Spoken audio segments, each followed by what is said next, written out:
Snack. A snack is just something you eat between meals.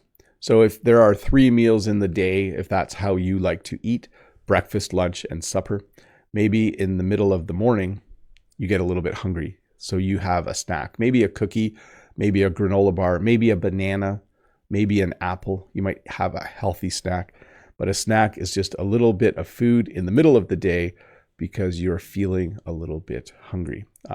It might be coffee time at work. Some people have a coffee break in the morning, and so they might have a cup of tea or a cup of coffee and a little snack. And then there's also something called a pick-me-up, which is it's a snack that you eat when you need some energy. Yesterday, Jen and I were selling flowers at market, and we worked for about 3 hours without eating, and we didn't have time to stop for supper, but we needed a little pick-me-up. So I went and bought a couple empanadas, and we ate them. So it wasn't like a full meal, but it was something that just helped us to feel better and get a little bit of food in our stomachs. Groceries. This is a general term for the food that you buy, and even to the point where we call the store where you buy groceries a grocery store. So I regularly go to the grocery store. We sometimes call it a supermarket. I go there to buy groceries. So when you go to a clothing store, you go to buy clothes. When you need food, you go buy groceries. You go to a grocery store or supermarket. Our grocery stores have almost everything in Canada. There's a produce section where they have fruit and vegetables. There's a bakery, usually in the grocery store. There's canned food, food in boxes. There's milk. There's frozen food. Everything you want for eating is found in a grocery store. And pretty, I was going to say pretty reasonably priced, although food has gotten quite expensive here in Canada recently in the last year or two. Someone who loves food is called a foodie. I think we talked about this word in a previous lesson.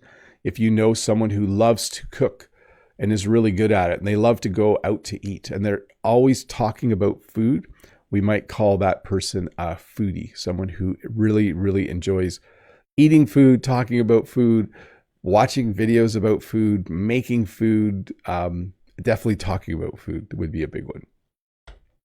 And then, of course, when you are done eating, you have to do the dishes or wash the dishes. You can use either term. You might do the dishes by hand in the sink. You might wash the dishes by hand. You might put the dishes in the dishwasher, which we still might use the phrase do the dishes, but we might just say we need to clean up and put the dishes in the dishwasher. When I think of doing the dishes, I actually think about scrubbing and rinsing and drying the dishes. If food is sour, it's like when you eat a lemon. Lemons are sour. It makes you make a face like that. It's a little different than bitter. Bitter means like cabbage is kind of bitter. So if a lemon is sour, cabbage is bitter. Some raw vegetables are a little bit bitter. I would say sour and bitter are closely related. But if you think about it, I would say a lemon is sour, cabbage is bitter. Sometimes if you harvest vegetables too early, they will be bitter, which means they don't have as much natural sugar in them as they normally would. And then, of course, we have sweet, which means something has a lot of sugar in it. I like candies. I like brownies. This is a brownie, we would call that. I like cookies. Those are all things that are very sweet. As I mentioned last night, one of my kids made cookies, chocolate chip cookies.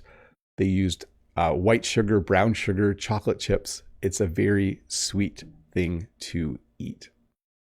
And then, of course, there are things that are salty. So chips, pretzels, popcorn, all of these have salt put on them or have a lot of salt in them. And so they are very, very salty.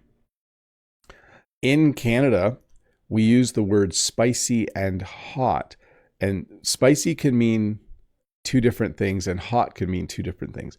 If I say something is spicy, I might mean that it has a lot of pepper in it and it's actually like burns my mouth.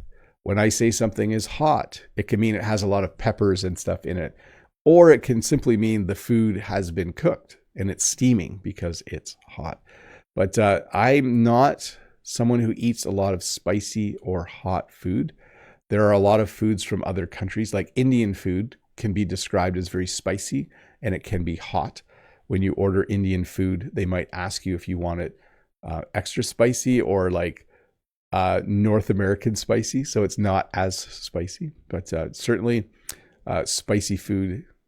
Yeah, like you can get hot wings, like chicken wings that are hot. I don't mind those, but I eat less hot food as I get older. Hopefully I explained that well enough. We have vegetables and fruits. So vegetables are anything that is green or red or leafy. It's usually something that's grown on a plant, or maybe like carrots are in the ground. Vegetables are very, very healthy, and you can eat as many vegetables as you want in a day and you will not get fat.